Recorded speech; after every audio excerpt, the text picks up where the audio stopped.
नमस्कार। डॉक्टर के क्लासेज के यूट्यूब चैनल पर मैं डॉक्टर कुलदीप कुमार आप सभी का हार्दिक स्वागत करता हूं। आज का यह वीडियो भारतीय इतिहास के एक ऐसे व्यक्तित्व पर केंद्रित है जिन्होंने अपनी रचनाओं के माध्यम से न केवल भारतीय स्वतंत्रता संग्राम में नवचेतना को जागृत किया बल्कि भारतीय भाषाओं के साहित्य के विकास के लिए भी महत्वपूर्ण भूमिका का निर्वहन किया।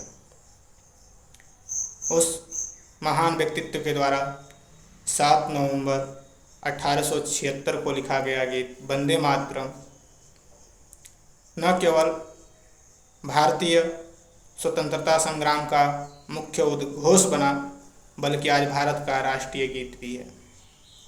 वंदे मातरम सिर्फ एक गीत या नारा तक ही सीमित नहीं है अपितु आज़ादी की एक संपूर्ण संघर्ष गाथा है। उस महान व्यक्तित्व का नाम बंकिम चंद्र चटर्जी है। बंकिम चंद्र चटर्जी का जन्म 26 जून 1838 को वर्तमान पश्चिम बंगाल के 24 परगना जिला अंतर्गत कांठलपाड़ा नामक गांव में एक समृद्ध बंगाली परिवार में हुआ था। इनके पिता का नाम जादव चंद्र चट्टोपाध्याय था जो पेशे से डिप्टी मजिस्ट्रेट थे। चट्टोपाध्याय परिवार डिप्टी मजिस्ट्रेटों का परिवार रहा है। अपने पिता की भांति बंकिम चंद्र चटर्जी भी डिप्टी मजिस्ट्रेट बने। इनके 2 बड़े भाई श्याम चरण एवं संजीव चंद्र भी डिप्टी मजिस्ट्रेट बने। इनके छोटे भाई पूर्णचंद्र भी डिप्टी मजिस्ट्रेट थे।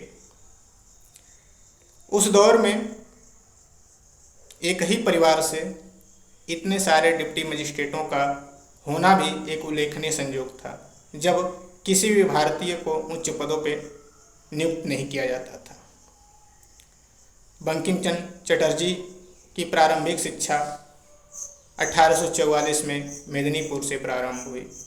आगे की पढ़ाई उन्होंने हुगली के मोहसिन कॉलेज से पूरी की।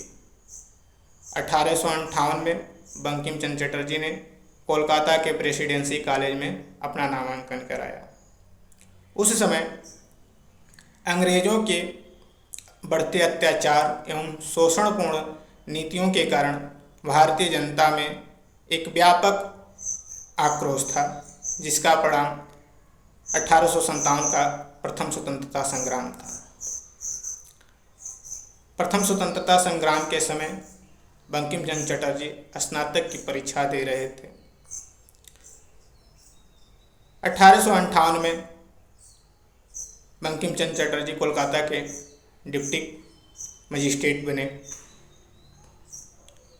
और इस पद पर रहते हुए उन्होंने कानून की भी डिग्री प्राप्त की। इसके अतिरिक्त उन्होंने अनेक उच्च पदों को सुशोभित करते हुए 32 वर्षों तक सरकारी सेवा में रहे। वर्ष 1891 में सरकारी सेवा से सेवानिवृत्त हुए और 55 वर्ष की अवस्था में 8 अप्रैल 1894 को बंकिम चंद्र चटर्जी का निधन हो गया। 1857 के प्रथम स्वतंत्रता संग्राम की क्रांतिकारी गतिविधियों एवं ब्रिटिश शासन के द्वारा किए गए दमनात्मक गतिविधियों को देखकर बंकिम चंद्र चटर्जी का मन बहुत ही आहत हुआ। सरकारी सेवा में होने के कारण वह प्रत्यक्ष रूप से भारतीय स्वतंत्रता संग्राम से जुड़े हुए किसी भी गतिविधियों में शामिल नहीं हो पा रहे थे। इसलिए उन्होंने अप्रत्यक्ष रूप से साहित्य के माध्यम से स्वतंत्रता संग्राम में अपनी भागीदारी को सुनिश्चित किया। उन्हें बंगला भाषा में उपन्यास लिखने, कविताएं करने में महारत हासिल था। बंकिम चंद्र चटर्जी ने अंग्रेजी भाषा में पहला उपन्यास राजमोहन's वाइफ लिखा जो 1864 में प्रकाशित हुई। इसके बाद उन्होंने बंगला साहित्य की ओर अपना ध्यान आकर्षित किया और बंगला भाषा में पहला उपन्यास दुर्गेश नंदिनी 1865 में प्रकाशित हुआ। इसके बाद 1800 1966 में कपाल कुंडला, 1869 में मृणालिनी, 1873 में 20 वृक्ष, 1877 में चंद्रशेखर रजनी, 1881 में राज सिंह, 1882 में प्रसिद्ध उपन्यास आनंदमठ, 1884 में देवी चौधरानी और 1886 में उनका अंतिम उपन्यास सीताराम प्रकाशित हुआ। इसके अतिरिक्त बंकिम चंद्र चटर्जी ने कमला कांतेर दफ्तर, कृष्ण कांतेर बिल, विज्ञान रहस्य, लोक रहस्य, धर्म तत्व जैसे धर्म एवं विज्ञान से संबंधित अनेक पुस्तकों का लेखन किया। बंकिम चंद्र चटर्जी ने पत्रकारिता के क्षेत्र में भी महत्वपूर्ण योगदान दिया और उन्होंने 1873 ईस्वी में पहली बंगाली पत्रिका बंग दर्शन का प्रकाशन शुरू किया। गुरुदेव के नाम से प्रसिद्ध रविन्द्रनाथ टैगोर ने लेखन का कार्य का प्रारंभिक चरण बंग दर्शन पत्रिका के माध्यम से ही शुरू किया। रविन्द्रनाथ टैगोर बंकिम चंद्र चटर्जी को अपना राजनीतिक गुरु मानते थे।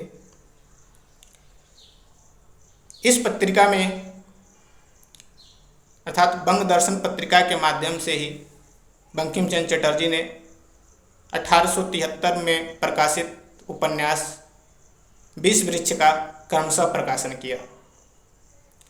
इसके अतिरिक्त बंकिम चंद्र चटर्जी ने अपनी रचना धर्मशास्त्र में देशभक्ति को सभी धर्मों से ऊपर रखा।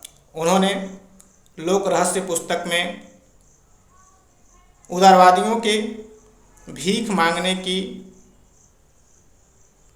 प्रक्रिया पे व्यंग किया और देश को अपने पैरों पे खड़ा होने के लिए आह्वान किया।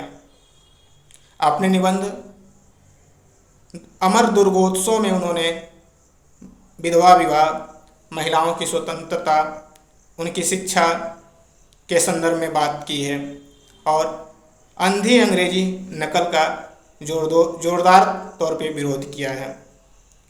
बंकिम चंद्र चटर्जी के राष्ट्रवाद के प्रति लगाव, उनके आदर्शों को देखते हुए महर्षि अरविंद घोष ने राष्ट्रवाद पे लिखित अपनी निबंध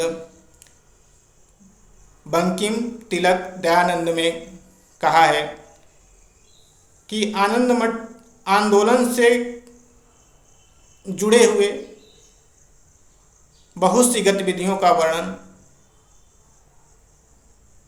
आनंदमठ में किया गया है, जिसको भारतीय स्वतंत्रता संग्राम के दौरान प्रयोग में लाया गया।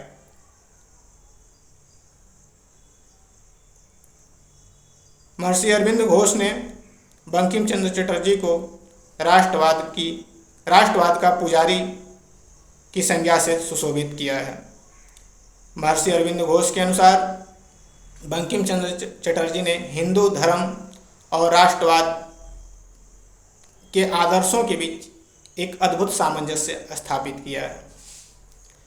बंकिम चंद्र चटर्जी का प्रसिद्ध उपन्यास आनंदमठ 1882 में प्रकाशित हुआ, जिसमें वंदे मातरम गीत को उन्होंने शामिल किया। अंग्रेजी शासन, जमींदारों के शोषण एवं प्राकृतिक प्रकोप, अकाल से मर रही जनता को जागृत करने के उद्देश्य से उत्तरी बंगाल में 1773 में हुए सन्यासी विद्रोह का वर्णन मिलता है। यह एक राजनीतिक उपन्यास है। बंकिम चंद्र चटर्जी के प्रति अनेक विद्वानों एवं महापुरुषों ने अलग अलग नामों से सुशोभित किया है, जिसमें राष्ट्रवाद के आदर्शों के कारण हिरेंद्रनाथ दत्त ने उन्हें भारतीय राष्ट्रवाद का असली जनक माना है, जबकि कई अन्य विद्वानों ने उन्हें उनकी देश सेवा और राजनीतिक ज्ञान के कारण राजनीतिक साधु कहा है। निसंदेह बंकिम चंद्र चटर्जी बांग्ला साहित्य के एक ऐसे मनीषी थे जिन्होंने साहित्य के माध्यम से भारतीय स्वतंत्रता आंदोलन में नव चेतना को जागृत किया। आज बंकिम चंद्र चटर्जी की 150वीं जन्म जयंती है और इस जन्म जयंती के पुण्य अवसर पे उनको कोटि कोटि प्रणाम। जय हिंद, जय भारत, वंदे मातरम।